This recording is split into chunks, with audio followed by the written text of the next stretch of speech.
Estamos de regreso a las 8:45, nos acompañan Jorge Jacobs y Marta Yolanda Díaz Durán, y en esta segunda parte vamos a conversar con el diputado de Encuentro por Guatemala, Luis Pedro Álvarez, sobre la sesión que se va a llevar a cabo mañana en el Congreso de la República, donde se va a discutir la situación del estado de calamidad.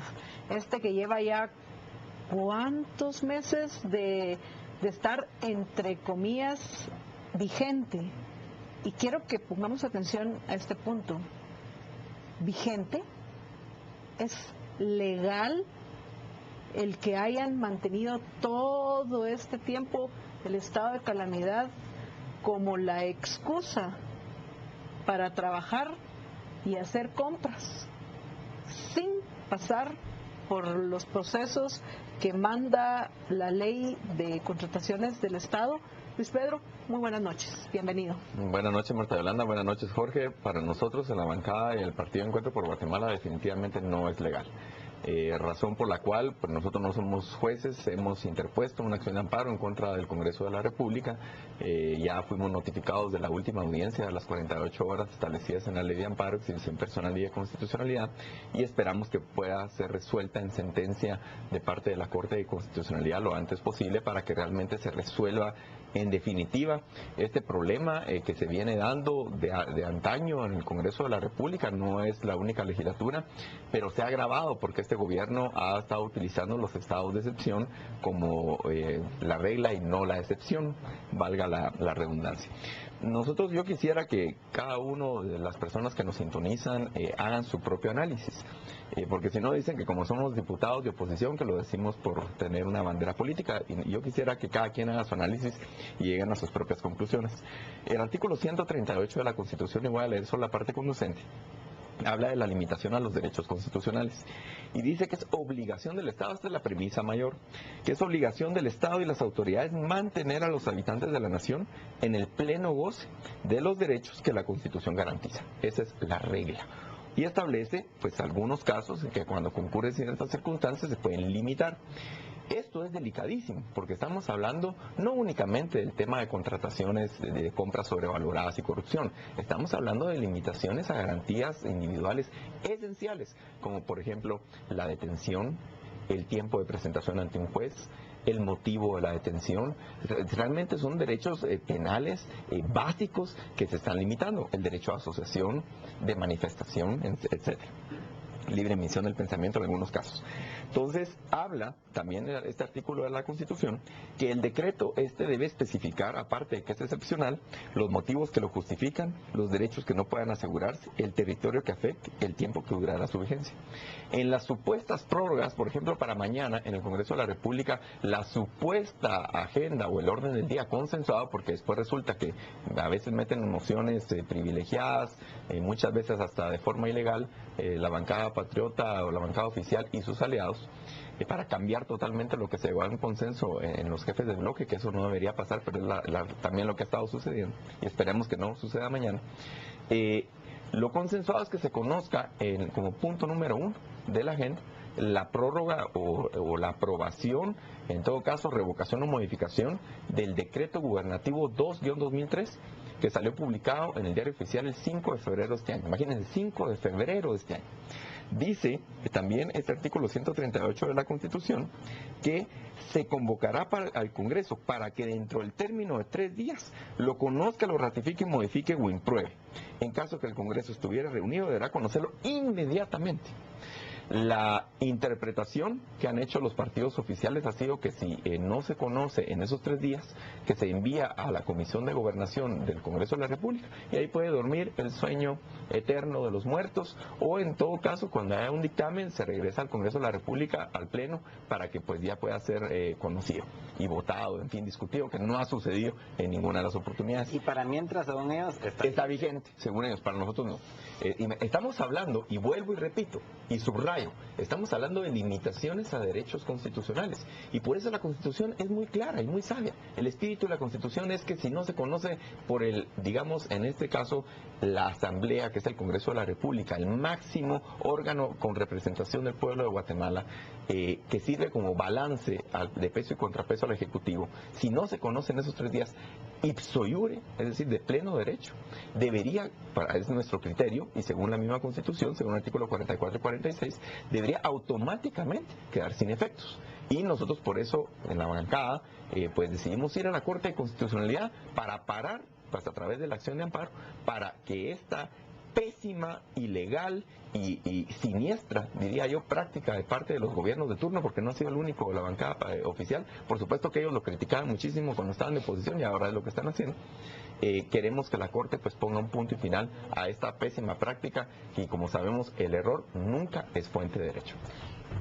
Luis Pedro, entonces, todo lo actuado desde que dejó de estar vigente el estado de calamidad debería de quedar, como tú dijiste, nulo ipso iure, o sea, como que si no, o sea, no tenían autorización para hacer absolutamente más nada allá de los 3 todas días, las, así es, cuando de todas no las compras, cuando no ha sido contratos, aprobado, etcétera. así es, cuando no ha sido aprobado o modificado, que digamos aparejaría la aprobación del decreto gubernativo, definitivamente todos los actos más allá del 3er día son nulos según nuestro criterio.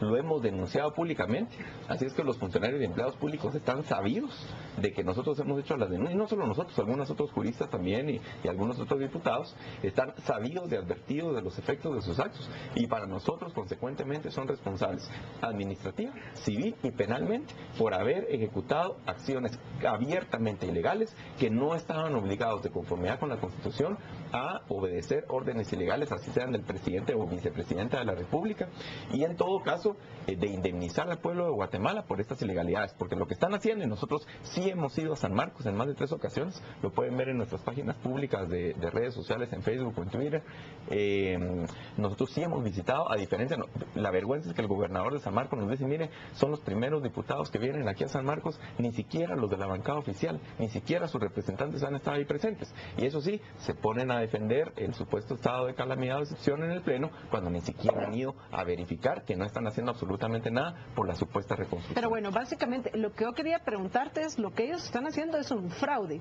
porque están, entre otras cosas, están contratando, haciendo compromisos en nombre del Estado sin tener comprando la por autorización legal para hacerlo. Así es. Y yo entiendo tu preocupación acerca de los otros derechos que restringe el estado de excepción. Sí. Pero hemos visto que realmente esas otras restricciones ni siquiera le ponen atención. no les interesa. Porque la gente libremente se sigue expresando, se siguen portando a veces arma cuando no tienen derecho, etcétera. pero los expone. Pero el punto clave y lo que les interesa es la facilidad que les da para robar el dinero de los tributarios. Pero también estás facilitando que, por ejemplo, el policía que te para y tú llevas, por ejemplo, un arma para defenderte y estás en un estado de excepción, pueda pedirle una mordida a un ciudadano que legítimamente está preocupado y con mucha razón de su seguridad, sobre todo en áreas rurales donde prácticamente no hay presencia de las autoridades o de los juzgados, etcétera. Y entonces se presta corrupción también. Entonces no solo es error, tiene que ver con muchas aristas, y nosotros que creemos en la defensa de los derechos individuales, que son los principales derechos que realmente el gobierno debe defender, es algo que nos debe preocupar sobremanera. ¿Y qué se puede hacer en este caso? Por ejemplo, la Corte de Constitucionalidad declara, los ampara a ustedes, y entonces todo lo que actuaron es ilegal. Pero estamos viendo ahorita un ejemplo donde todo lo que actuaron varios ministros y viceministros y directores de áreas en el Ministerio de Comunicaciones durante 10 años, resulta que hicieron muchas acciones ilegales, estoy hablando específicamente de la deuda flotante, y ahora, por ejemplo, ayer salía una nota donde resulta que hasta la misma Fiscalía contra delitos administrativos y la Fiscalía contra la corrupción desisten de investigarlos. La desestimación de los casos. Eso ya es un tema de impunidad. Eso ya es un tema de falta de voluntad política, eso ya es un tema de corrupción también, de por qué estas autoridades no están persiguiendo los delitos ni haciendo las responsabilidades de los funcionarios públicos. Tiene, solo un paréntesis, tiene mucho que ver con la injerencia que hace el Ejecutivo sobre el fiscal general, sea quien fuere, es simple y sencillamente porque tiene la facultad de removerlo. Es un error gravísimo en la Constitución Política de la República que esto así sea, pero es otro tema. Eso ya es un tema puramente de impunidad. Ahora, lo que nosotros te podemos decir, yo me atrevería sería especular que si fuera favorable el fallo al amparo que interpuso la bancada de Encuentro por Guatemala, en este caso por las ilegalidades de los estados de excepción, creeríamos que tendría efectos hacia adelante y validarían todos los actos, digamos, realizados anteriormente, porque difícilmente se van a prever. Básicamente sería la decisión política, no legal, para darle alguna protección jurídica, sí, y evitar pues un colapso de muchas consecuencias que podría acarrear. Eso es lo que yo pienso que en todo caso harían los magistrados de la Corte de Constitucionalidad. Ahora, ojalá realmente se atrevan a resolver conforme derecho y no se plieguen a los intereses del Ejecutivo.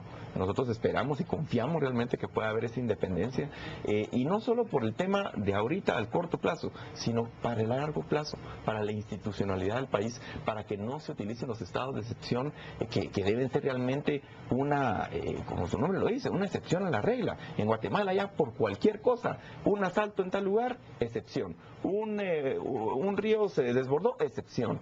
Eso no debe ser así. Habían pasado muchísimos años que en Guatemala no se aplicaba esa ley.